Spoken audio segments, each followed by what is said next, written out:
एक बार एक बड़े से हॉल में बहुत सारे लोग बैठे थे।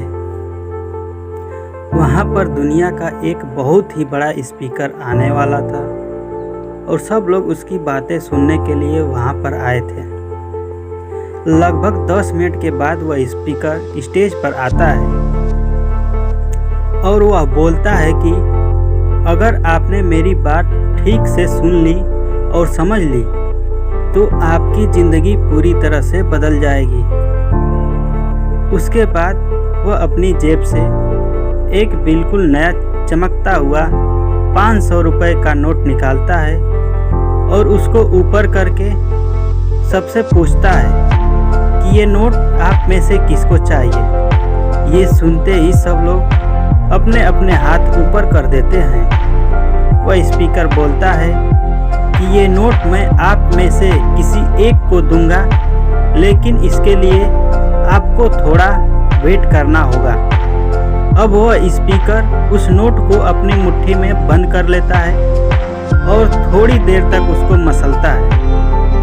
अब उस नए नोट में सल पड़ जाते हैं और वह थोड़ा पुराना सा दिखने लगता है और वह एक किनारे से थोड़ा फट भी जाता है।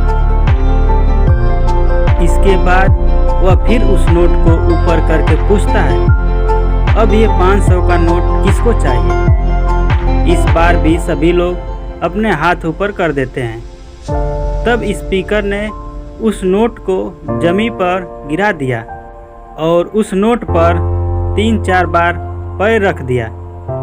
इससे नोट और भी पुराना हो गया और उस पर थोड़ी मिट्टी भी लग गई थी।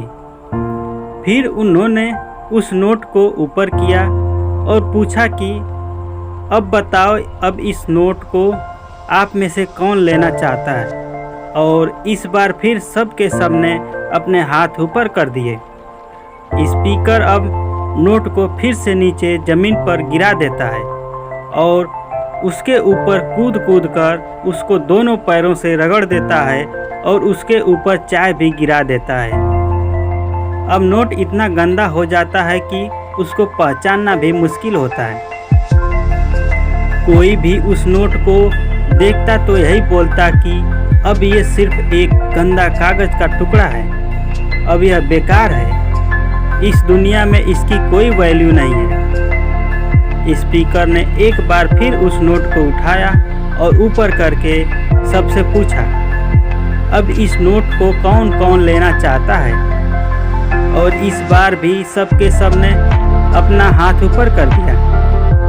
कितना भी गंदा पुराना मिट्टी में सना हुआ चाय का दाग लगा हुआ हो, लेकिन अभी भी वह 500 रुपये का नोट ही था। जिंदगी कई बार बड़े बड़े झटके देती है। आप एग्ज़ाम में फेल हो जाते हैं या जॉब के इंटरव्यू में आपका सिलेक्शन नहीं होता। जब आपका बुरा समय चल रहा होता है और आप सिचुएशन का सामना कर रहे होते हो, उसके बाद आपको लगने लगता है कि आप सफलता के लायक नहीं हैं। आपको लगता है कि दूसरे लोग आपसे बेटर हैं और आप किसी काम के नहीं हो, आपकी कोई वैल्यू नहीं है। हमेशा याद रखो, इससे कोई फर्क नहीं पड़ता कि आपने कितनी बार सिचुएशन का सामना किया है, आप ज़िंदगी में कितनी बार फेल हुए हों। आपकी वैल्यू हमेशा वही रहेगी जो पहले थी। आपके पास कुछ खास है जो दूसरों के पास नहीं है और ये कोई भी आपसे छीन नहीं सकता। अब तक सक्सेस नहीं मिलने से आपकी वैल्यू कम नहीं हुई है। आप अभी भी अपने बारे में कितना भी लो फील कर रहे हों, उससे कोई फ़र्क नहीं पड़ता। जो लोग आपको अच्छे से समझते हैं वो लोग आपके वैल्यू को उतना ही मानेंगे जितना पहले मानते थे। तो अपनी वैल्यू को समझो और कुछ बड़ा करके दिखाओ।